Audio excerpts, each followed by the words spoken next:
आर्य समाज ने समाज को बहुत कुछ दिया है। अगर नमस्ते की ही बात करें तो बहुत कम लोग ही इस बात से परिचित होंगे कि आज विश्व भर में यदि नमस्ते का अभिवादन के रूप में प्रचलन है तो इसका श्रेय केवल आर्य समाज को ही है। आज नमस्ते भारत की पहचान है, भारत की विरासत की पहचान है। कभी यह नमस्ते आर्य समाजी व्यक्ति की पहचान हुआ करती थी और आर्य समाजी व्यक्ति पर कितना विश्वास था लोगों का, आइए देखें। आर्य समाज के प्रसिद्ध प्रचारक पंडित चमुपति जी व भारत के प्रसिद्ध प्रथम अंतरिक्ष यात्री स्क्वाड्रन लीडर राकेश शर्मा जी के दादाजी पंडित लोकनाथ जी तर्क वाचस्पति प्रचार यात्रा पर थे। एक दिन एक गांव में प्रचार के लिए पहुंचने से पहले वे गांव के बाहर कुएं पर स्नान करने के लिए रुके। आओ पंडित जी, गांव में तो आर्य समाज मंदिर है नहीं। अब किसी के घर क्या स्नान करना, यहीं स्नान करते चले। हाँ आचार्य जी, ये ठीक रहेगा। फिर सीधा प्रचार कार्य करेंगे। राम राम जी।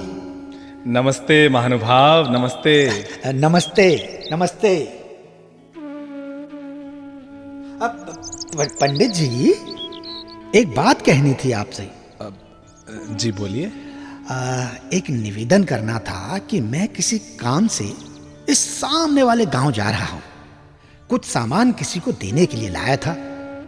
चाहता हूं कि इस सामान को आप कुछ देर के लिए रख लें। अब मैं वापस आकर अभी ले जाता हूं।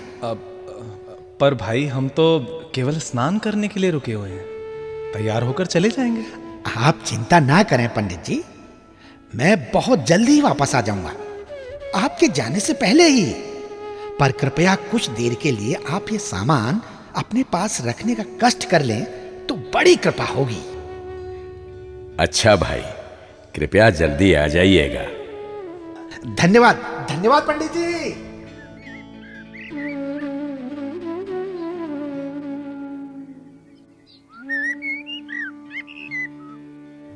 शर्मा जी, देखिए ना, सामान तो हमने रख लिया, हम तैयार भी हो गए, पर समझ नहीं आ रहा कि वो सज्जन कितनी देर में आएंगे।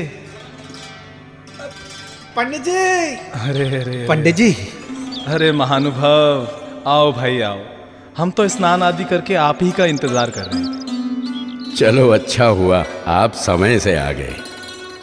जी धन्यवाद पंडित जी, आपने मेरा बोझ कम कर दिया, इसके लिए आपका आभार प्रकट करता हूं। क्षमा करें आपको कष्ट दिया, आपका बहुत बहुत धन्यवाद। कोई बात नहीं, लीजिए अपनी अमानत जो आप हमारे पास रख कर गए।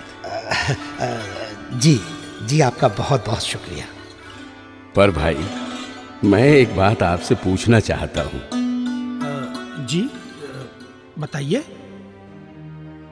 भाई, हम तो यहाँ पहली बार आए हैं, ना आप हम में से किसी से परिचित हैं और आपसे हमारा कोई संबंध भी नहीं।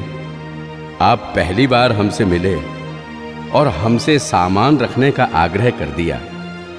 हमने भी आपकी जरूरत समझकर सामान रख लिया, पर यह बात समझ में नहीं आ रही कि आपने हमारे पास क्या सामान रखा और हम अनजान यात्रियों पर विश्वास कैसे किया।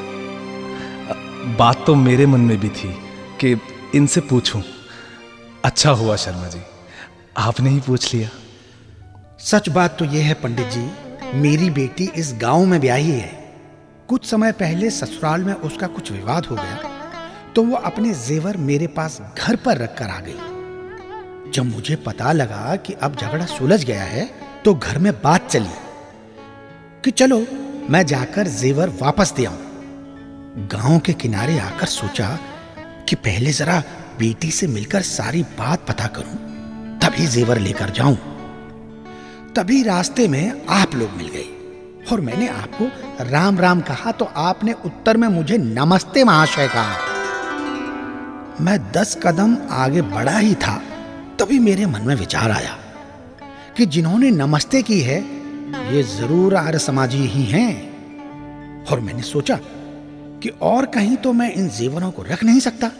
हाँ, इन आर्य समाजियों के पास जरूर रख सकता हूं। और ये सोचकर मैं वापस आया और आपसे निवेदन कर दिया। आपने मेरी सहायता की। अब मैं ये जेवर बेटी के घर देने के लिए जा रहा हूं और पुनः आपका आभार प्रकट करता हूं पंडित जी। शर्मा जी, जी पंडित जी। ये ऋषि दयानंद की कृपा का ही तो परिणाम है कि हमारे ऊपर इन्होंने इतना विश्वास किया। हाँ, धन्य हो आर्य समाज, धन्य ऋषि दयानंद। आज के युग में भला इतने कीमती जेवर बिल्कुल अनजान व्यक्तियों को अनजान सुनसान जगह पर भला कोई कैसे सौंप सकता है? ठीक कहते हैं पंडित जी। ये आर्य समाज और ऋषि दयानंद जी के दिए संस्कारों और प्रेरणा का ही प्रभाव है। ये बात ही आर्य समाजी की जिम्मेदारी को बढ़ाती है।